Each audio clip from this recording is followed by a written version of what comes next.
Today we'll be talking about books on one of the biggest questions of mankind, I think. One of the most debated too. They're books on free will, and at least some that remind me of that fact.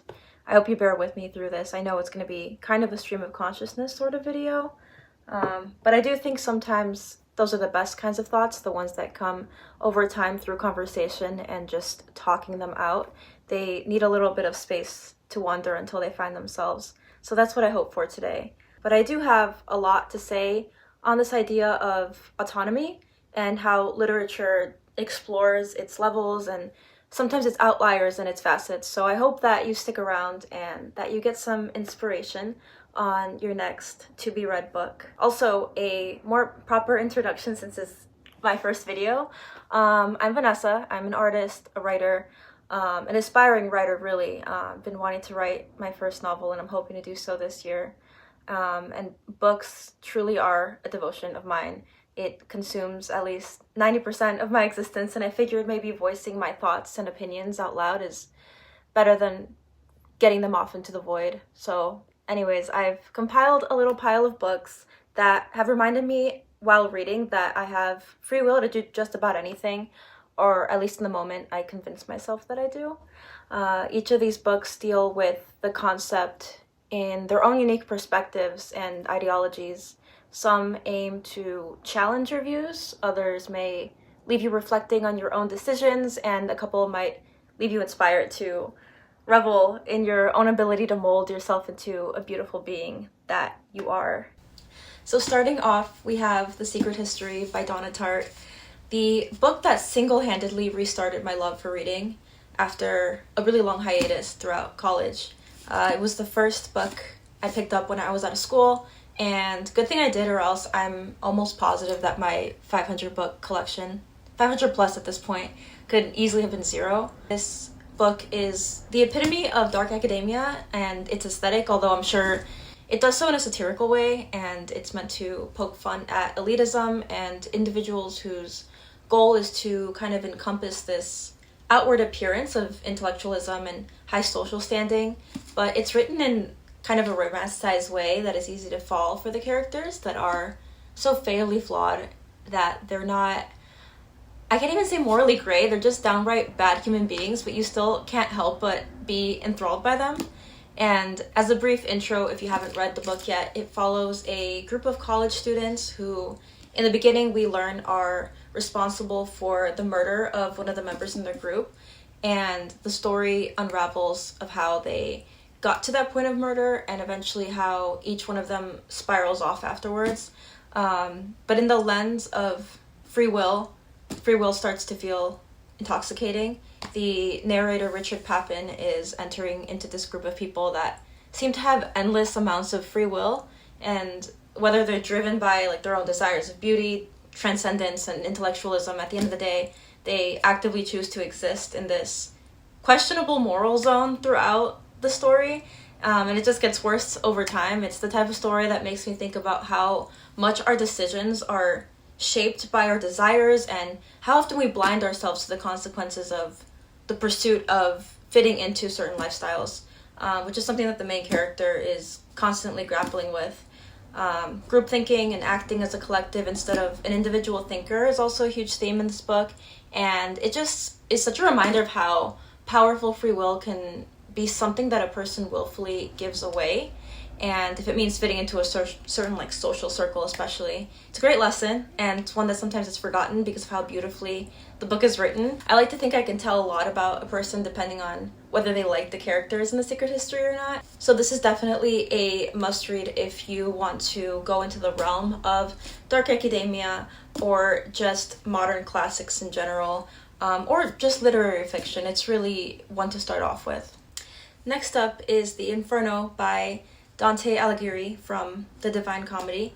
It's, in my opinion, one of those must-read works. It's one that has a great deal of impact or historical impact on how people view heaven and hell, and it's inspired so many of my favorite paintings and other works of art and media. The next two parts of the full story, the next two parts being Purgatorio and Paradiso, but I'm definitely getting around to it this year. I guess the most important thing to know about reading this one is its structure. It's 33 cantos, which is essentially known as poetic chapters. So it's written verses instead of literary composition. I took my time with this one, but it was a nice challenge, and I did a lot of research and pausing and looking up what certain lines meant when I didn't understand it, which did happen a lot, but it's a satisfying feeling to finish, and especially with translated works, it's difficult, satisfying to finish those types. But in the topic of free will, this is probably one of the best examples of making this idea linger in the back of your head as you read it. Do humans control their free will, or is it divine justice? Do they control their fate, or does outside divine forces predetermine how they end up? For those that haven't seen this one, the story follows Dante, who is guided by the Roman poet Virgil through 9 circles of hell. Each one represents a different sin with punishments, and at the end it's a representation of how justice is served depending on what level it's determined that you've done wrong in your lifetime.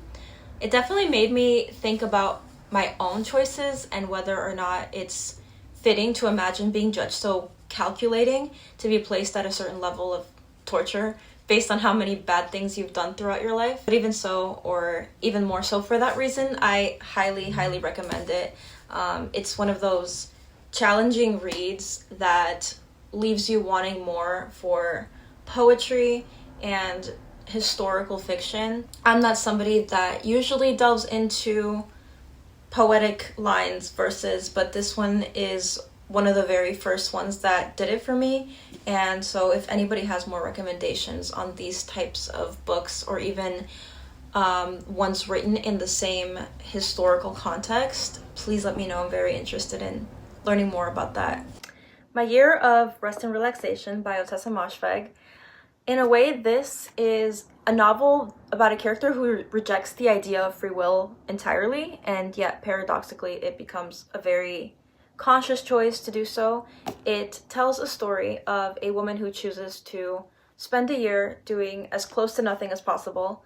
She stays home 90% of her waking hours. She's heavily medicated and abandons any ties to her responsibilities. But I think what's important to note is, although it was a very entertaining read and also funny, a lot of the times I'm such a fan of the casual humor and clever nature that Moshfegh writes in, but I think that it's important to realize that this is a narrator who begins her journey of choosing to do nothing only because she already has everything in the beginning of the book.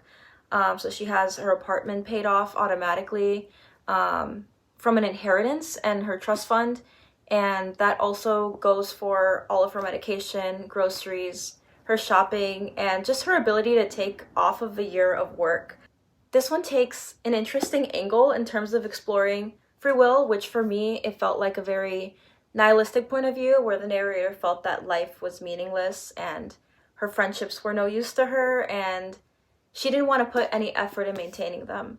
And it kind of turns into this escape into oblivion, I guess, when she starts losing herself in medicated sleep. So free will becomes an act of protest in this one, where she doesn't participate anymore in society. And not to give too much away at the end, it was probably my favorite part in seeing how she transforms and faces the world towards the end of the story. It's the type of book that forces you to confront whether surrendering to the void can ever truly be authentic, or if it's more of a performance for yourself, where you convince yourself that you found a way to detach from society completely, whether or not that's actually what happens. But this book does a really good job of seeing how that would look like, and basically saying, hey, it's not as good as it seems. Even somebody like the character in this story who has everything in terms of monetary value, it's not really fitting to continue this sort of lifestyle of just ignoring society for that long. And in the end, she can't sustain that. So I think in terms of free will, it kind of shows that if you're giving too much of it, it's also not as good as you might think it may be. And this next recommendation ties in quite similarly to this nihilistic and almost purely indifferent mindset, and that's The Stranger by Albert Camus. It follows this man, Mursal, a French Algerian man who's so indifferent to the happenings of the world and events that unfold in front of him. It was definitely a jarring introduction to Camus for me, being the first of his works that I've read.